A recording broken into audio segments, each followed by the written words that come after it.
एक नई वीडियो के साथ फिर मैं आपके बीच हूँ। आज मैं बताने जा रहा हूँ आप आईएएस या आईपीएस कैसे बने। ये आपका जान लेना ज़रूरी है क्योंकि इसकी शुरुआत मैट्रिक से ही होती है। जी हाँ, आज मैं इसमें बताने जा रहा हूँ एज क्वालिफिकेशन और टेस्ट किस तरह से होता है। तो चलिए वीडियो शुरू करते हैं। देखिए, एक आईएएस या आईपीएस की नौकरी होती है, वो बहुत अच्छी होती है, वीआईपी नौकरी है ये। आप देखते ही होंगे कि इस तरह की गाड़ी हो, इस तरह का बंगला हो और बॉडीगार्ड साथ में हो, कितना अच्छा लगता है देखने में। लेकिन इसके लिए करना क्या पड़ता है? इसके लिए शुरू से ही आपको अपने एम पर फोकस करना पड़ता है। तो आप जब आईएएस या आईपीएस बनना चाहते हैं तो आपको अपनी आदत में बदलाव करना होगा। आप औरों की तरह न रहें, आपकी सोच पॉजिटिव हो तो जाहिर सी बात है आप कुछ भी कर सकते हैं। तो ये एग्ज़ाम भी आप आसानी के साथ पास कर सकते हैं। आईएएस एग्ज़ाम के लिए ज़रूरी है कि आप बेस से यानी मैट्रिक से ही इस पर फोकस करना शुरू कर दें। मैट्रिक में आप अच्छा करें, उसके बाद इंटर में वही सब्जेक्ट लें जिसमें आप मजबूत हैं, किसी के कहने पर कभी मत जाए। जो सब्जेक्ट आपको पढ़ने में अच्छा लग रहा है वही सब्जेक्ट लें। उसके बाद बीए भी या बीएससी या कोई भी ग्रेजुएशन करें तो फिर आप इस सब्जेक्ट से ही करें जो सब्जेक्ट आपको अच्छा लगता हो। यूपीएससी के ज़रिए ये सिविल सर्विस एग्ज़ाम होते हैं। इसमें न सिर्फ आईएएस बल्कि आईएएस, आईएफएस, आईपीएस, आईआरएस जैसे 24 एग्ज़ाम होते हैं, यानी 24 पोस्ट के लिए एग्ज़ाम होता है यहाँ पर, जिसमें आईएएस और आईपीएस सबसे फेमस है। तो अगर आप आईएएस या आईपीएस बनना चाहते हैं तो उसके लिए कड़ी मेहनत करनी पड़ेगी। मैंने पहले ही कह दिया कि आप इसकी शुरुआत मैट्रिक से ही करें और मैट्रिक से नहीं किया तो फिर इंटर से करें। ग्रेजुएशन तक आते आते आप पूरी तरह से पढ़ाई में खो जाएं, अपना एक एम बनाएं, उसके बाद आप अपनी मंजिल को पाने के लिए लग जाएं। क्वालिफिकेशन की बात करेंगे तो यहाँ भी आपको ग्रेजुएशन की ज़रूरत पड़ती है। बहुत आसान है ये। इंटर करने के बाद आपने ग्रेजुएशन किया। ग्रेजुएशन में सब्जेक्ट कौन सा लेंगे? तो अगर आप आर्ट्स हैं तो मैं आपसे यही कहूँगा कि आप ज्योग्राफी और हिस्ट्री इन दोनों में से कोई एक ले लें। ये बहुत अच्छा है क्योंकि बहुत सारे एग्ज़ाम इसके जो होते हैं ना, उसमें इन्हीं दोनों सब्जेक्ट से सवालात पूछे जाते हैं। अब बात करते हैं आगे कि जब आप आईएएस बनना चाहते हैं तो उसके लिए कितनी मेहनत करनी पड़ेगी। तो पुराने पेपर को आप देखें, पुराने क्वेश्चन पेपर को आप देखें, उसे सॉल्व करें। इससे आपको पता चल जाएगा कि आप उसको यानी उस कंपटीशन को फाइट करने के लायक हैं कि नहीं। जब आपको लग जाए कि हाँ उस कंपटीशन को फाइट करने के लायक आप हैं तो बिल्कुल आप फॉर्म भर दें। वैसे आप इसके वेबसाइट पर जाकर चेक कर सकते हैं, आपको पता चल जाएगा। जब आप इसमें दिलचस्पी लेंगे तो आपको खबर मिल जाएगी कि इसका फॉर्म कब भराता है, बाकी सब क्या क्या होता है। अगर आपने फॉर्म भर दिया तो सबसे पहले आप कोई कोचिंग पकड़ें, कोई अच्छी सी कोचिंग, और वहाँ तैयारी करें। सबसे पहले आपका एग्ज़ाम होता है प्रीलिम्स का, ये बेस होता है, यही शुरुआत है।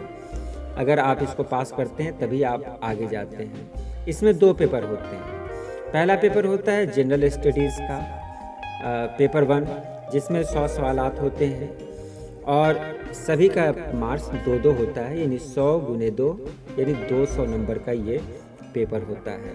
दूसरा पेपर होता है जनरल स्टडीज़ पेपर 2। इसमें 80 क्वेश्चंस होते हैं और सभी क्वेश्चंस 2.5 नंबर के होते हैं। तो ये एग्ज़ाम 200 मार्क्स का होता है, तो इसमें सिर्फ पास करना होता है। अगर आप इसको पास कर जाते हैं तो फिर आपका जो अगला मरहला आता है, अगला स्टेज आता है, वो है मेंस का। मेंस बहुत ही ख़ास एग्ज़ाम है। अगर आप इस पर ध्यान देंगे तो आप कामयाब हो जाएंगे। मेंस सबसे ख़ास है।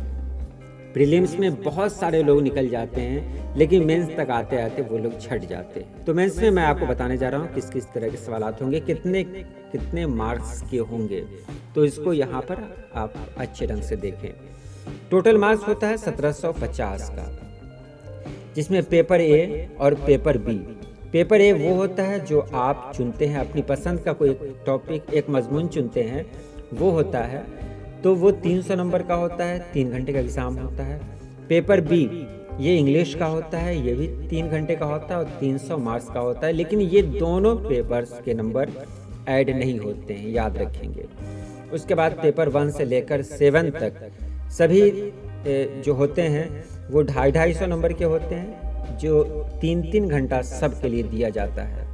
टोटल 1750 मार्क्स का आपका ये इम्तिहान होता है। उसके बाद बात आती है इंटरव्यू की। जब आप क्वालिफाई कर जाते हैं मेंस में, तो फिर इंटरव्यू के लिए बुलाया जाता है आपको। ये इंटरव्यू जो होता है वो 275 मार्क्स का होता है। रिटन आपने देख ही लिया, 1750 मार्क्स का था, इंटरव्यू 275 मार्क्स का, टोटल 2025 मार्क्स का हुआ। और इसमें जो अच्छा रैंक लाते हैं, यानी जिनका नंबर सबसे ज़्यादा होता है उनको 1 रैंक मिलता है, उसके बाद जिनका होता है उनको 2 मिलता है। इसी तरह इनका कट ऑफ होता है।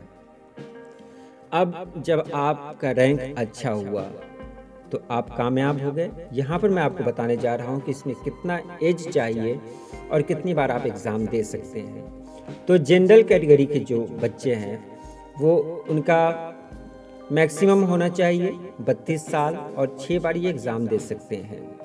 ओबीसी वाले 32 साल और साथ ही साथ 3 साल की इनको छूट मिलती है, यानी 35 साल, ये 9 बार एग्ज़ाम दे सकते हैं। शेड्यूल कास्ट, शेड्यूल ट्राइब, ये इनको 37 साल माना गया है और ये पूरी उम्र तक, यानी जब तक इनकी उम्र बची हुई है तब तक ये एग्ज़ाम दे सकते हैं। उसके बाद जो फिजिकली डिसेबल्ड हैं तो इनकी उम्र 42 साल होनी चाहिए। इसमें अगर ओबीसी के कैंडिडेट हैं तो ओबीसी वाले 9 बार एग्ज़ाम दे सकते हैं, और SC ST के जो कैंडिडेट हैं फिजिकली डिसेबल्ड में, वो उनके एग्ज़ाम का कोई लिमिट नहीं है, जब तक बची हुई है उम्र वो एग्ज़ाम दे सकते हैं। उसके बाद बात करते हैं जम्मू एंड कश्मीर की। जम्मू एंड कश्मीर के जो लोग हैं वहाँ जनरल 37 साल और जब तक इनकी उम्र है तब तक ये एग्ज़ाम दे सकते हैं। यानी इनको अटैम्प्ट नहीं है कि 5 बार देना है, 6 बार देना है, ये सब नहीं है। जब तक एज इनका बचा हुआ है ये एग्ज़ाम दे सकते हैं, कंपटीशन में बैठ सकते हैं। ओबीसी वाले 40 साल तक और SC ST वाले 42 साल तक, और PH जो वहाँ के स्पेशल होते हैं उनको 50 साल तक की छूट दी जाती है। उसके बाद disabled serviceman, disabled from duty, यानी वो लोग जो सर्विस के दौरान डिसेबल हो चुके हैं, मतलब सर्विस के दौरान उनको कुछ हुआ है, कुछ नुकसान हो चुका है, उनको 37 साल दिया जाता है अगर वो जनरल हैं तो। ओबीसी हैं तो 38 साल तक, और SC ST वालों को 40 साल एज माना गया है। और जब तक इनकी उम्र है, जब तक एज बचा हुआ है, ये इस कंपटीशन में शामिल हो सकते हैं। तो ये एज का रहा। तो अगर आपने इसको पूरा कर लिया, अगर आप कामयाब हो गए, तो एक अच्छी नौकरी आपके इंतज़ार में है। वो नौकरी जिसमें आपको बॉडीगार्ड मिलते हैं, वो नौकरी जिसमें रॉयल्टी है, आपकी एक अलग पहचान बनती है और आप शाही ज़िंदगी गुजारते हैं। तो ये बहुत बेहतर नौकरी है। और अब सैलरी की अगर बात की जाए तो सैलरी में सबसे कम सैलरी अगर देखी जाए तो वो होती है 56,100, और यहाँ से होते हुए 2.5 लाख तक इनकी सैलरी पहुँचती है। इसमें बहुत तरह के अलाउंस है, बहुत तरह के भत्ते भी शामिल हैं। तो अगर आप इसकी तैयारी करना चाहते हैं तो इसकी शुरुआत अभी से कर दें, नहीं तो देर हो जाएगी।